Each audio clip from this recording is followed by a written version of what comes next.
صدیق اکبر رضی اللہ تعالیٰ عنہ کو آپ حضرات جمعے میں خطبے میں آپ سنتے ہیں، افضل البشر بعد الانبیاء بالتحقیق، نبیوں کے بعد سب سے بڑا مرتبہ اس آسمان کے نیچے اور اس زمین پر اگر کسی کا ہے تو ابو بکر صدیق کا ہے۔ کیوں؟ ابو بکر صدیق رضی اللہ تعالیٰ عنہ نے حضور علیہ السلام کا اس قدر ساتھ دیا کہ سرکار کو یہ فرمانا پڑا کہ مجھ پر جس کسی نے بھی احسان کیا میں نے سب کے احسان اتار دیے، مگر ابو بکر صدیق نے جو احسان کیا ہے وہ میں بھی نہیں اتار سکا۔ قیامت کے دن اس احسان کا بدلہ اللہ چکائے گا۔ یعنی اس قدر حضرت ابو بکر صدیق نے جان سے، مال سے، پیسے سے، روپیے سے، ہر اعتبار سے رسول اللہ کو بہت گہرا آپ کو سہارا دیا۔ حضور علیہ السلام کے بالکل سائے کی طرح حضور صلی اللہ علیہ وسلم کے ساتھ آپ رہا کرتے۔ کوئی جگہ ایسی نہیں کہ جہاں پر ابو بکر صدیق حضور کے ساتھ نہ ہو۔ اس قدر ابو بکر صدیق نے حضور علیہ السلام کا ساتھ دیا۔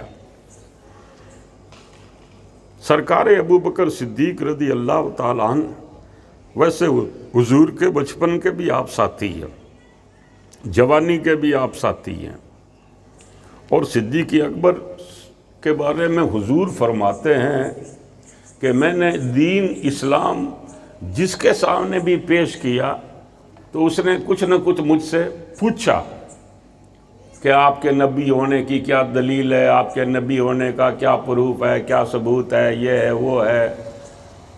حضور فرماتے ہیں کہ اگر کسی نے بلا جھجک دین قبول کیا تو وہ اکیلا ابو بکر صدیق ہے۔ حالانکہ ابو بکر صدیق رضی اللہ تعالیٰ عنہ بہت بڑے بزنس مین، بہت بڑے تجارت کرنے والے تھے۔ آپ یمن تشریف لے گئے تو یمن میں آپ کو ایک بہت بڑا راہب ملا، جس راہب کی عمر لگ بھگ 335 سال۔ کتنی عمر تھی؟ توریت کا، انجیل کا، زبور کا بڑا زبردست عالم تھا۔ اگلی کتابوں میں جو بھی حضور کے تذکرے آئے، وہ صحابہ کے تذکرے آئے، وہ ساری چیزوں کی جانکاری رکھتا تھا۔ وہ حضرت ابو بکر صدیق رضی اللہ تعالیٰ عنہ کا کوئی گزر اس طرف ہو گیا۔ اس آدمی نے، اس عالم نے ابو بکر صدیق کو دیکھا تو نزدیک بلایا، نزدیک بلا کر غور سے دیکھنے لگا۔ ابو بکر صدیق نے پوچھا کہ کیا دیکھ رہے ہو، مجھے کیا دیکھ رہے ہو؟ اس نے کہا کہ میں تجھے نہیں دیکھ رہا ہوں، تجھ میں دیکھ رہا ہوں۔ آپ نے کہا مجھ میں کیا دیکھ رہے ہو؟ کہا کہ تیری شکل و صورت، تیرا حلیہ اور تیرا انداز کچھ الگ ہی لگ رہا ہے۔ آپ نے کہا الگ لگنے سے کیا مطلب ہے تمہارا؟ کہا کہ تمہارا نام کیا ہے؟ کہا میرا نام ابو بکر ہے۔ اچھا، آئے کہاں سے ہو؟ کہا مکہ سے آیا ہوں۔ ٹھیک ہے۔ کہا تھوڑا کرتا اونچا کرو۔ کرتا اونچا کیا تو پیٹ کے اوپر کوئی نشان تھا۔ اس نے کہا ہاں، اور شکل صورت وغیرہ ساری چیزیں وغیرہ دیکھ کر کے اس نے کہا کہ ابو بکر تجھے مبارک ہو۔ اس نے کہا کس بات کی مبارک ہو؟ حضور علیہ السلام نے ابھی نبوت کا اعلان بھی مکے میں نہیں کیا تھا، اور وہ آدمی پہلے سے ہی کہہ رہا ہے کہ تجھے مبارک ہو۔ کہا کس بات کی؟ کہا آخری پیغمبر جو تشریف لائیں گے دنیا میں، ان آخری پیغمبر کا سب سے پہلا ساتھی اور صحابی تو ہوگا۔ آپ نے کہا کہ یہ آپ کو کیسے پتہ پڑا کہ کوئی نبی آئے گا اور اس کا میں ساتھ دوں گا؟ اس نے کہا کہ میں نے جتنی بھی توریت کے اندر نشانیاں پڑھی ہے وہ ساری علامتیں تیرے اندر موجود ہیں۔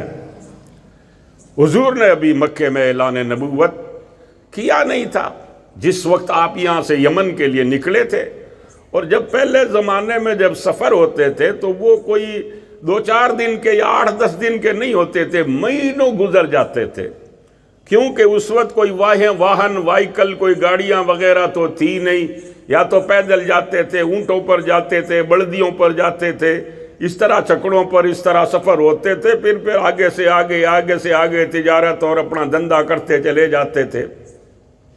ابو بکر صدیق کو یہاں اور تھوڑا ٹائم لگ گیا۔ جب ابو بکر صدیق رضی اللہ تعالیٰ عنہ واپس جب مکے میں آئے تو مکے میں جب اپنے دوستوں سے، ساتھیوں سے، گھر والوں سے سب سے ملے جلے، دوستوں سے، ساتھیوں سے ملے، تو آپ نے کہا کہ کیا کوئی مکے کے اندر کوئی نبی بات ہوئی ہے؟ تو آپ کے دوستوں نے کہا کہ ہاں ایک بات تو ہوئی ہے۔ کہا کیا ہوا؟ کہا عبداللہ کے بیٹے عبد المطلب کے پوتے محمد نے نبوت کا اعلان کیا ہے، وہ کہتے ہیں میں اللہ کا نبی ہوں۔ اچھا، کہا ہاں۔